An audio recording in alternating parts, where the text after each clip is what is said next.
La importancia de las relaciones internacionales y la diplomacia, varios aspectos que se pueden ir como concatenando es la forma de relacionamiento de cada cultura. Porque, por decirlo, de alguna forma, el tener la diplomacia también implica como cierta como formalidad, proceso, protocolo, de alguna forma el tener que cumplir con algún interés de un determinado grupo, partido, que en realidad la sociedad actual se rige mucho por ese tipo de sistema. Pero eso de alguna forma permite quizás como cierto equilibrio, entre comillas, porque no se dan como ciertas discusiones, pero también de alguna forma genera como ciertos eufemismos o dilataciones en relación a conversaciones que son urgentes, importantes, que no es lo mismo lo urgente que lo importante, y bastante críticas, donde por el cumplir con alguna formalidad o también, bueno, igual existen los límites en cada conversación que se vaya dando, no hay que llegar y solamente buscar o intervenir algún tipo de forma de interpretación, puede generar un efecto bastante gravitante en lo que son las relaciones entre lo que son una embajada, un consulado, relaciones internacionales. Por ejemplo, Chile es uno de los países con mayor cantidad de tratados bilaterales del mundo.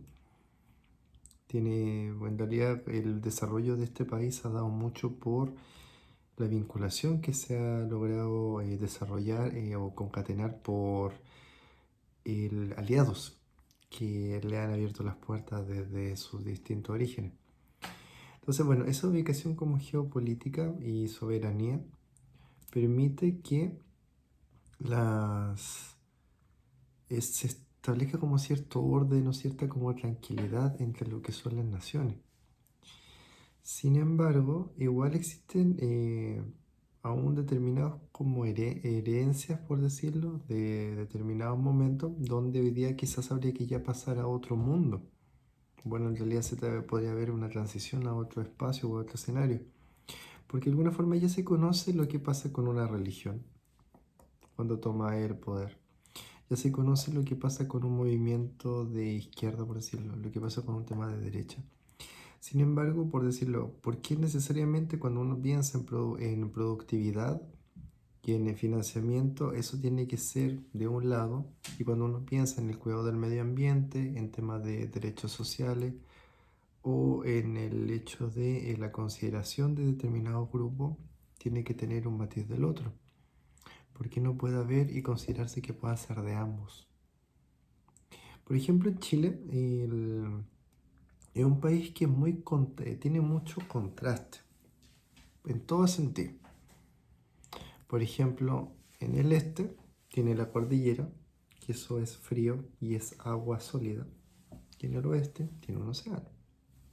En el norte tiene el desierto más árido del mundo. Y en el sur está lleno de agua.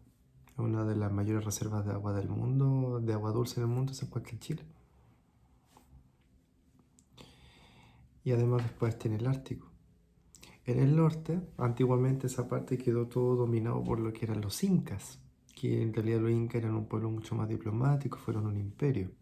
En el sur eran los mapuches, en donde los mapuches son conocidos como pueblo guerrero, que hasta el día de hoy existen y no transan con muchas cosas de determinados lugares. Y no sé si lo hagan en realidad. Y no sé si tengan por qué hacerlo. Si uno lo ve. Y eso también es diplomacia. ¿A qué voy yo? De que, por ejemplo, en Chile varias veces ocurre de que toma un color uno, después toma un color otro, después toma un color uno, después toma un color otro, después toma un color otro, después uno, otro, uno. Entonces de repente, por decirlo hoy día son 18 millones, y de repente caminan, o toman las decisiones la mitad, 9 millones, y después la otra mitad, 9 millones. Después una mitad, 9 millones, después la otra mitad, 9 millones, y se va así. Con uno, con otro, con uno, con otro. Y nunca son 18 en un mismo sentido apuntando a un lugar. ¿Y usted cómo cree que podría desarrollarse mejor una sociedad, un planeta o la vida como tal? ¿Con 8 billones de personas yéndose a un punto? ¿O que tengan que estar cada cierto rato? No, ahora vamos a trabajar con 4, después vamos a trabajar con 2, después vamos a trabajar con uno, después vamos a trabajar con ninguno, después no sé qué. Entonces igual eso también es parte de lo que es la diplomacia y la relación internacional.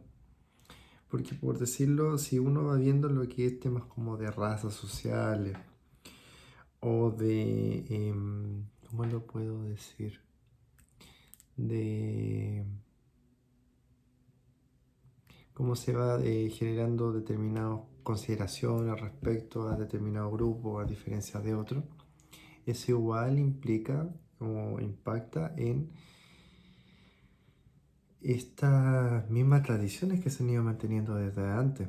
Porque por decirlo, cuando uno habla de inclusión en una empresa, generalmente la inclusión es vertical. Entonces, si hoy en día existe racismo, o ha existido en un momento, es porque hay gente que en determinado lugar de la cúspide, de arribita, es racista. Yo no sé si eso vendrá de una potencia en particular, vendrá de algún empresa, de algún grupo, de algún holding o algún conglomerado como tal, porque eso viene de arriba, no viene de abajo. Porque el que discrimina está arriba, el discriminado está abajo. ¿O no? ¿O será al revés? Puede ser. ¿Lo has pensado de esa manera? ¿Y por qué pasa eso? Porque, por ejemplo, tienes casos como Usain Bolt, tienes casos como Barack Obama, tienes casos como, no sé, un montón de campeones de la cultura asiática, tienes casos de Latinoamérica.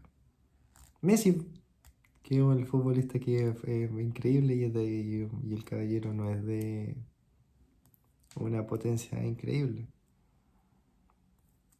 O también hay, por ejemplo, los nazis, que los nazis eran rubios, de ojo azul y todo, y eran de una potencia europea, que hoy día es un lugar europeo como súper bien. Y también, o también hay norteamericanos que han creado cosas increíbles y otros que no. Entonces, también va, ¿desde dónde se va dando como todo esto?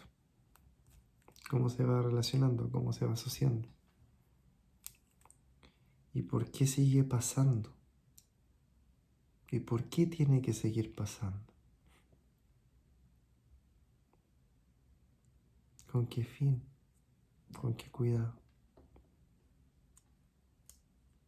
¿Qué gana la humanidad con eso?